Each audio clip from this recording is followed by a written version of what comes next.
मात्रा का प्रयोग। देखिए, हम मात्रा क्या होती है पहले ये समझ लीजिए बच्चों। जब हम स्वर को लिखते हैं, यानी कि स्वर वर्ण को लिखने की जो मात्रा बनी है ना, ये सारे मैंने यहाँ पे लिखे हैं, ध्यान से देखिएगा। अ, आ, हर्षई, दीर्घई, उ, दीर्घऊ, री, ए, ओ, औ, अंग, अह। इन सभी की मात्रा इस प्रकार है। उदाहरण देखिए, आ वाले शब्द कौन से आएंगे? हाँ, जो अ है आपका पहला वाला, उसमें कोई भी मात्रा नहीं होती है। इसके शब्द देखिए, कलम और कमल। आ वाले माला, देन कागज, और फिर है आपका हर्षई, किला, शिक्षा, देन दीर्घई, कीमती। इसी तरह हर्षऊ मुंह, दीर्घऊ फूल। उसके बाद री की मात्रा जो है कृषि, गृह, अन्य शब्द भी हो सकते हैं। ए खेल, मेल। ऐ वाले शब्द कैसा, कैलाश। ओ वाले शब्द देखिए, मोर, कोयल। औ के पकौड़ा और कौन। और अनुस्वार, अंग का जो मात्रा होती है वो होती है अनुस्वार। कंगन, चंचल और अह।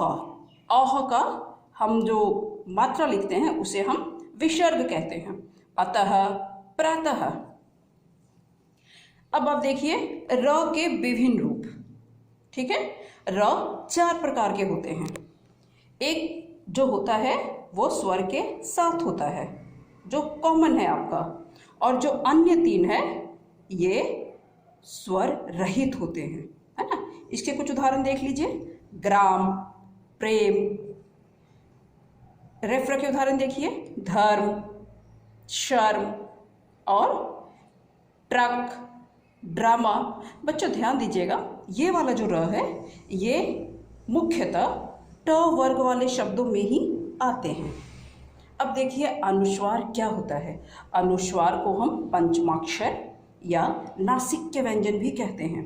ये 5 होते हैं, अंग, इय, अण, न, म। ये वे व्यंजन हैं जो अनुस्वार के रूप में आते हैं, अर्थात ये पंचम वर्णों को बताते हैं। पंचमाक्षरों को बिंदुओं में बदल दिया जाता है, यानी कि अनुस्वार के रूप में।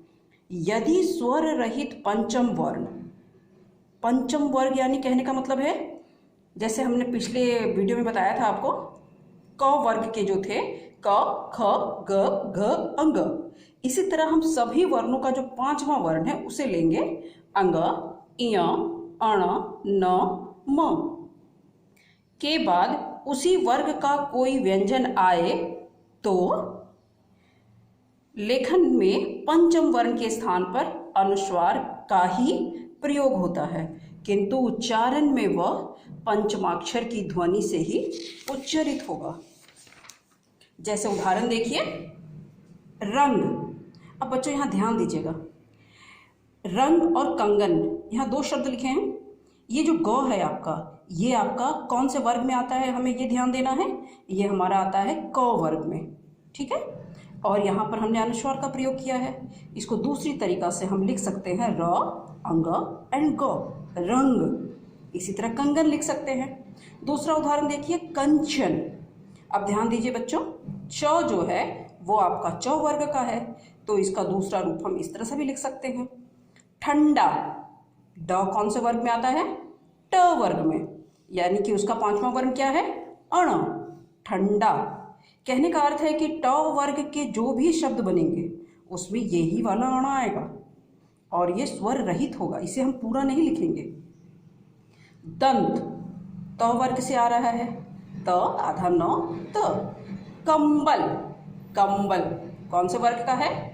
कंबल। यहाँ म का उच्चारण आ रहा है और ब कौन से वर्ग में है? प वर्ग में, यानी कि कंबल। ठीक है।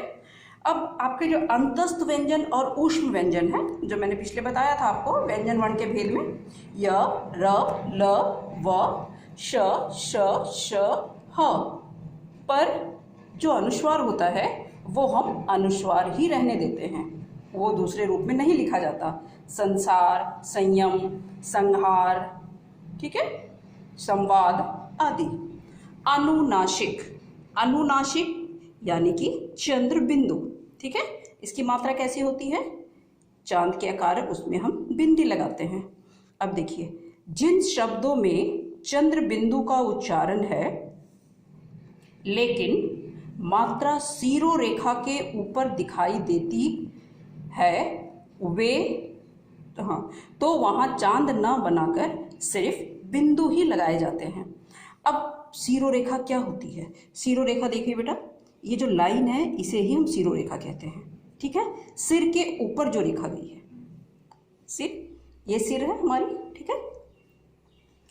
अब देखिए, अ के ऊपर हमारी ऊपर कोई भी मात्रा नहीं है तो यहाँ हम चंद्र बिंदु लगाएंगे। आह के ऊपर कोई ऊपर मात्रा नहीं है तो हम चंद्र बिंदु लगाएंगे। लेकिन हर्षई, दीर्घई, इसमें ऊपर मात्रा है, मतलब सीरो रेखा के ऊपर मात्रा गई है, देखिए ऊपर से, तो यहाँ पर हम बिंदु का प्रयोग करेंगे। परंतु ये वस्तु तो क्या है? ये चंद्र बिंदु ही है, ठीक है। हर्षौ, दीर्घौ, ए, ओ, औ। कुछ अन्य उदाहरण देखिए, गाँव, आंसू, माँ, ढूंढना, 5, मैं, नहीं। वर्ण विच्छेद क्या होता है? किसी शब्द में आए सभी वर्णों यानी कि स्वरों और व्यंजनों को अलग अलग करना वर्ण विच्छेद कहलाता है। कुछ उदाहरण देखो बेटा, कमल, इसमें कोई भी मात्रा नहीं है, ध्यान दीजिएगा, ठीक है।